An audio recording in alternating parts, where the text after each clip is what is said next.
एक समय की बात है। कबीर साहेब जी एक गांव से होकर गुजर रहे थे। उस गांव में एक बड़ा पंडित रहता था।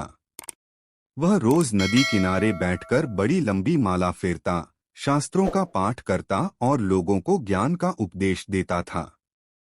लेकिन उस पंडित के स्वभाव में बहुत क्रोध, अहंकार और घमंड भरा हुआ था। वह हमेशा अपने को सबसे बड़ा ज्ञानी मानता और दूसरों को तुच्छ समझता।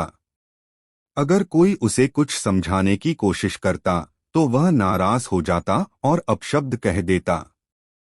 उसके मन में यह भाव था कि मैं ही सबसे बड़ा ज्ञानी हूँ, बाकी सब अज्ञानी हैं। एक दिन कबीर साहेब पंडित से मिलने पहुंचे। कबीर साहेब ने बड़े प्रेम से पूछा, पंडित जी, आप ये माला रोज क्यों फेरते हैं? पंडित बोला, मैं भगवान का स्मरण करता हूँ, ये मेरी भक्ति है। कबीर साहेब मुस्कराए और बोले, तो फिर आपके भीतर इतनी क्रोध की अग्नि क्यों है? और यह जो अहंकार की माला आप मन में फेर रहे हैं, इसका क्या? पंडित चौंका और गुस्से में बोला, तू कौन होता है मुझे उपदेश देने वाला? क्या तू मुझे साधु समझता है? कबीर साहेब ने शांत स्वर में कहा, माला फेरत जुग भया, फिरा न मन का फेर। कर का मन का डार दे, मन का फेर। तुमने तो वर्षों से हाथ में माला घुमाई, लेकिन मन की माला तो ज्यों की त्यों है।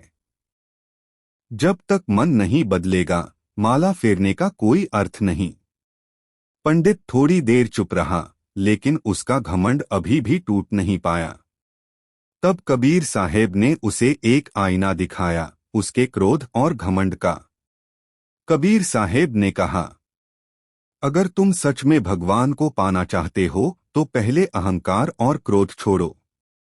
भगवान वहां बसते हैं जहां विनम्रता, प्रेम और सच्चाई होती है। उस दिन से पंडित बदल गया। वह रोज आत्मचिंतन करने लगा। उसने माला फेंकी नहीं, पर अब वह माला फेरते समय खुद को दीनहीन समझने लगा। धीरे धीरे उसका क्रोध कम हुआ और अहंकार गलने लगा।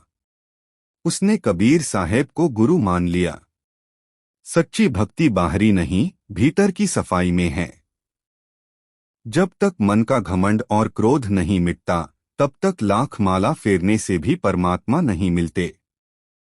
नमस्कार मित्रों, अगर आप हमारे चैनल पर पहली बार आए हैं तो कृपया सब्सक्राइब जरूर करें और वीडियो अच्छा लगे तो लाइक करें, कमेंट करें और अपने मित्रों और परिवार के साथ शेयर करें।